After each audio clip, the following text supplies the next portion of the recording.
Hey everybody, and welcome back to another episode of Coffee with the Critters, where I live stream every Sunday morning at 9:30 a.m. Unless otherwise noted, because I am working on a full schedule of bringing speakers on. But if you are on our email newsletter list, I will let you know. I send out an email the night before, letting you know the time, the topic, the speaker, the content.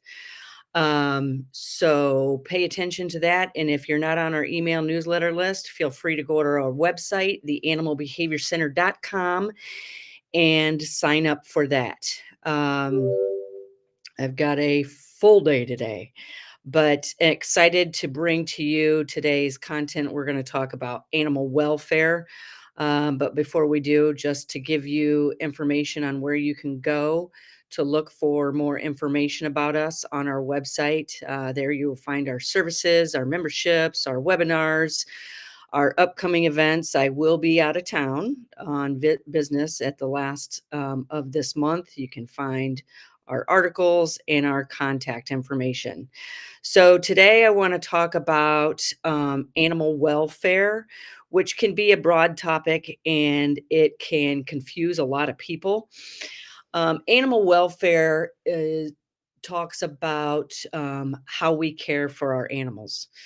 I did forget to mention what we do here, but I'll do that real quick. This is our mission. The Animal Behavior Center is an international educational online resource for teaching people about behavior through working with animals. We focus on helping animals and people learn with respect and trust using the science of behavior called applied behavior analysis. And our teaching and guidance services are both virtual and in person. And we teach people how to empower and enrich animals' lives through modifying behavior, teaching new behaviors, and trust through understanding the science of behavior without the need for force or aversives. And why that's important in today's topic of understanding animal welfare is we are all about animal welfare. And animal welfare deals with how people care for animals, whether that's in your home, in your organization, in a shelter, in, say, like a zoo environment, an educational environment like our own. So it's the quality of care and education that people have and know to take care of animals. That's what the center is all about, animal welfare. So animals come to us for many different reasons. And we teach people how to interact with these animals without having to use force or aversives. We do not focus, we do focus on nutrition, but that is not our specialty. I have a resource for that, and I am a huge believer if you do not know something, find somebody that does. I know and understand training and behavior very well, the science of behavior. But when it comes to something else that the animal needs, such as medical attention, that's why I reach out to the veterinarians. Nutrition, I will reach out to somebody who specializes in nutrition and especially understanding the science of nutrition. So we work with many different species of animals in the quality of care. Good morning, everybody. The quality of care and welfare comes in numerous different areas, such as how we care for them, how we interact with them. I know I had a group of students with me all day yesterday. And what I focus on with these students, these are high school students, I want to help them.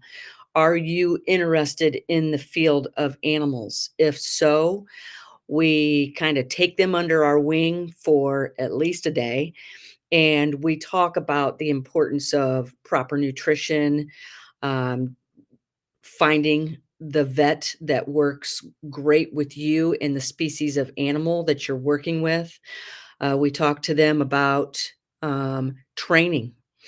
And because, as you guys know, if that animal can see, hear, smell, or feel you, you are training it whether you realize it or not, the key question is, what are you training?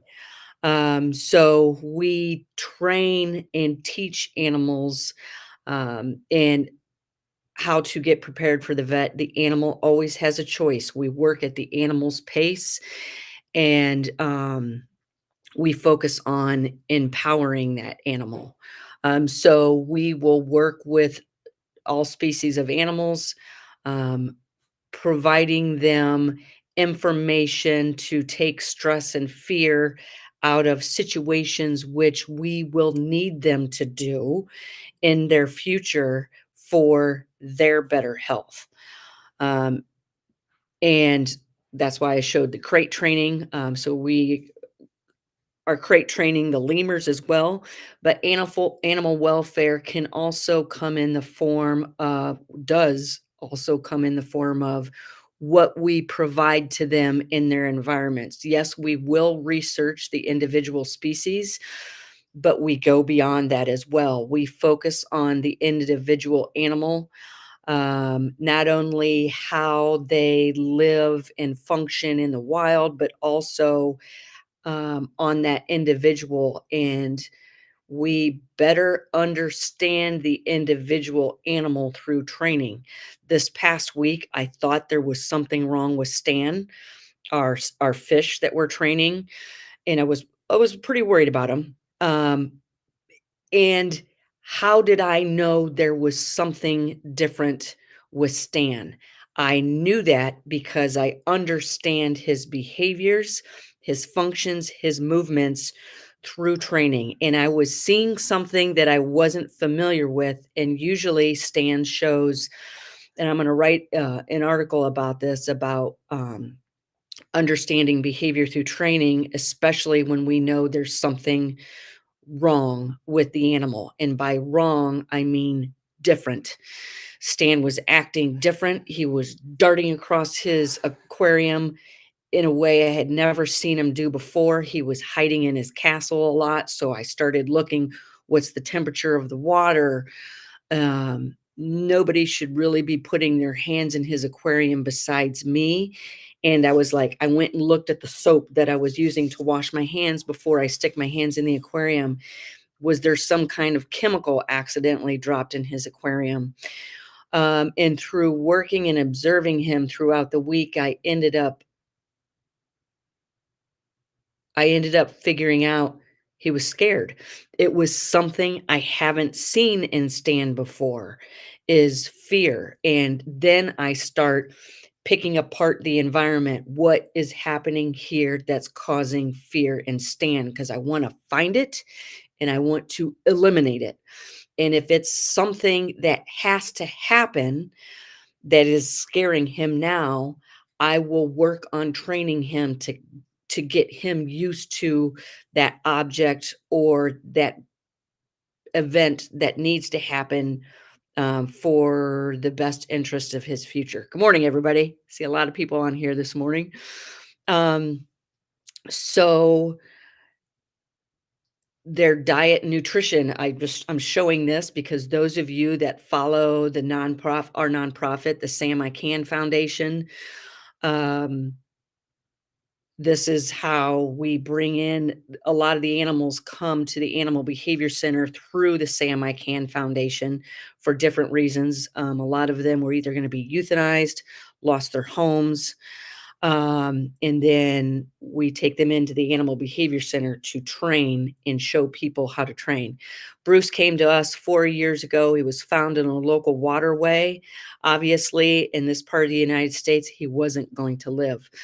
What made me sad about this situation is, look how this was my first time meeting Bruce. Look how tiny he is. I don't know why he was in a local waterway, but if it was somebody that went out and purchased him as a pet and brought him home, and say maybe the other people living in the house or the parents didn't want him, released him into the wild. My concern about this is an animal at such a young age, was already potentially given up. These guys can live for a very long time. And Now he hopefully spends the rest of his life with us. The reason I say hopefully is if anybody or organization can provide a better home for any single one of our animals, I will not be selfish, and I will let that animal go to another individual organization wherever where that animal can thrive. I will do that. I will do that for every single animal under my care, even Rico, and everybody knows Rico means the world to me. But you have to prove that you can provide better housing, nutrition, interaction, training, medical care than we do. And that's not me being pompous. That's just me saying we set the bar very high for animal welfare. And if you can prove that you can match our level or do better, and I see the animal thriving in your care, I will willingly let that animal go. So this was Bruce 4 years ago. This is Bruce today. This is how fast he is growing. Um, and we are training him every day, um, every single day. And it's important to train him to better understand their behavior. That's why we're training Noodle, the foster cockatiel, the wolves, the lemurs to make sure they are thriving in their environment. So this is Bruce. This is his birthday. And oops, next slide. You can find out more about the work that we do through our work here at the Animal Behavior Center by visiting our website. And also, you are more than welcome to email me. You can always reach me directly at Laura, Lara, at the animalbehaviorcenter.com. If you want to find out about or follow the work that we do in our nonprofit, you are more than welcome to. You can find us on Facebook and on our website, which is samicanfoundation.org. There you will see we are holding a fundraiser for Sam's fourth birthday. And you can also join our amazing team if you want to. Our amazing team of volunteers. You can email me, you can contact me through our website. And with that, oh, these, I forgot, these are the different services that we offer. I do through the Animal Behavior Center. I do had, um, I do have somebody coming in for a day with the trainer, uh, 2 days this week. So bear with me. Beth says, what's Bruce's highest value training treat? Meat. We primarily feed him just meat. He likes small mice. He likes a lot of things, but he likes small mice. But it's important because there isn't really one favored treat of his, Beth, because he likes variety. And it's the same with the wolves. If we feed it, it's the same with every animal. We feed them the same old thing. Um, they satiate on that. So primarily it's variety with all of our animals. And with that, I want to say thank you and stay tuned. I do have speakers scheduled for the month of March, April. I'm working on May. And I will see you next Sunday for Coffee with the Critters, 9:30 a.m. Thanks, everybody.